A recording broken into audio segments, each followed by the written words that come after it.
Thanks for joining us today and taking time out your obviously busy schedule to just do a little interview with us. Sure. With kids. You choose to live and work in Glasgow. What is it that attracts you to Glasgow and keeps you here? Because obviously you could live anywhere. Yeah, that's a good question. Why am I here? I guess, I mean, I have been fortunate. I've worked in, I suppose starting from the beginning, in my early 20s, when I was first getting involved with acting. I wanted to get out as quick as I could, you know, I couldn't wait to get away.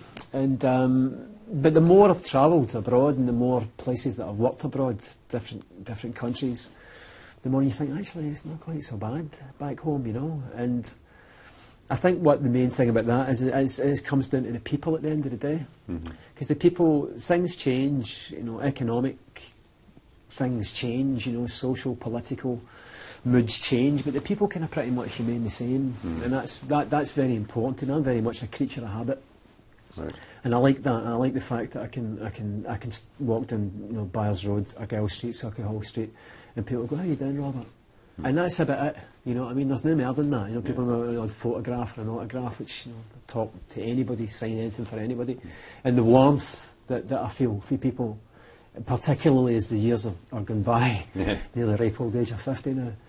It's a lovely thing, you know. So it's genuinely home. It's genuine. It's genuinely home for me, and I think people, the Glaswegians, if I can talk for Glaswegians, I think they see me as one of theirs, most definitely. And even though I've been away, they know I always come back. And I think that's why I always get a nice welcome. Do you have happy memories of your childhood? Can you maybe tell us this, of the worst and best memories you have of your childhood?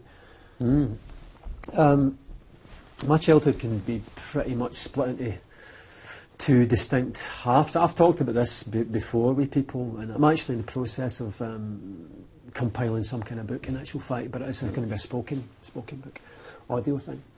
And I talk about it being darkness and light in actual fact. Right. Because in the dark part of my life was the early part. My mother left my father and me when I was 4. So we're talking about 1964, 65. And my father had a nervous breakdown, and it was just, you know, a complete disaster. And he just went on a spiral, and we ended up over in the East End. We'd always come from the West End in the north of Glasgow, most of me and my family, my father's family. But we ended up in the East End, just in the shadow of Parkhead, in fact, I think it's Eglinton Street or something like that. And that was harder than hard. I mean, that was, I mean, I can put it in small pieces, or I can talk about it in long chunks, but I've survived certain weeks on custard made with water for an entire week, you know. And at the time, the reason for that is my father was really struggling, you know, struggling to work, struggling to get any kind of help. Plus, he was also seen as being a bit weird because it was a single parent family, but it was a man. Right. So that was, even the single parent, the notion of the single parent family back then, even in itself, was a wee bit swept under the carpet. People didn't want to talk about it.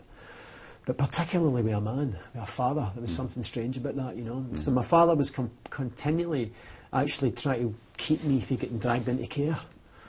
And I can't imagine what would have happened to me, or what I'd have became if my dad had let me go. But he was saying no, because their point, I suppose, to speak for them was, well, look at the conditions you're living in. My dad's point was, but he's with me, you know. At least she's left. At least he's got me, you know. So it was tremendously difficult from the age of like 4 right up to about, say, 8 years old. That 5-year period was as hard and as tough as anything I can remember. Raking through the bins and stuff like that. But there used to this wee thing, this Brook Bond tea had an orange label. I don't know if you ever remember this. It had a stamp on it.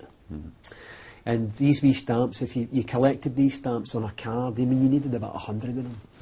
But you collected all these wee stamps, and that was worth, I think, in the old money, it was something like 2 and 6. Something like that. 12.5 pence, that is. And with that 2 and 6, with that 12.5 pence, you would take that to the local grocers and you would get a wee box of messages. And you get a tin of macaroni and a tin of beans and a loaf of bread and stuff like that. But who's got 100 stamps? So you had to find them somewhere. So that was many nights I spent in the East End of Glasgow, raking through the bins looking for the rich bastards that had thrown their stamps out. The ones that didn't care about them. But that was so. You can imagine from that how harsh it actually was for me. Yeah. Yeah, but you obviously have some good memories of it as well. Yeah, I mean, from that point, pretty tough, pretty difficult back then, but things changed dramatically when my father, probably my dad, started to get his life back together again and started to accept the fact that his life was different now, and he had a kid to look after, and he had to go out and make money and earn and stuff like that. And the only way to do that was to try and get me involved, get somebody to keep me. It was difficult because my father. Here's another thing. This is quite. I don't know whether we're going to talk about this or not. But my dad married a Catholic, right? That was frowned upon by the rest of the family, so we were pretty much shunned because of it. That rubbish. Right? So I've lived with that my whole life. That sectarian bollocks. So anyway, he'd managed to get his life back together again. He moved back to the West End of Glasgow, the West and the North, where we still are. And he found a flat. He's got any bed-sits, bed-sit flats and stuff like that. Back then in the East End, it was all about factors, factors homes, tenements, single ends, stuff like outside toilets, all of this. So we were in the West End, and we were in bed-sits, and we got a place, number 42 Belmont Street, was where we ended up. And that... A few weeks went by, and I remember my dad, we talked about it, subsequently, obviously, He had this rent money he was piling up, and the landlord hadn't been for the rent. And he didn't really know anybody in this house at all. So eventually he chapped some of the doors in this flat, and each door got opened up by a more colourful person than the rest. And they were like, the landlord's away, he's gone, keep the money. Keep the money. So my dad was very much, we call it in time, man, very, everything to the law, letter of the law. And he's like, but I need to still, no. Keep the money, everything's fine, he's away. So that's what transpired, and we'd found ourselves in a commune. Didn't know that's what it was then, that's what it became, that's what it was called later. And there's other rooms, so there was other kids there, the same age as me. So the first time I had people that understood my situation, understood them, and that was an amazing time in my life. An explosion of colour.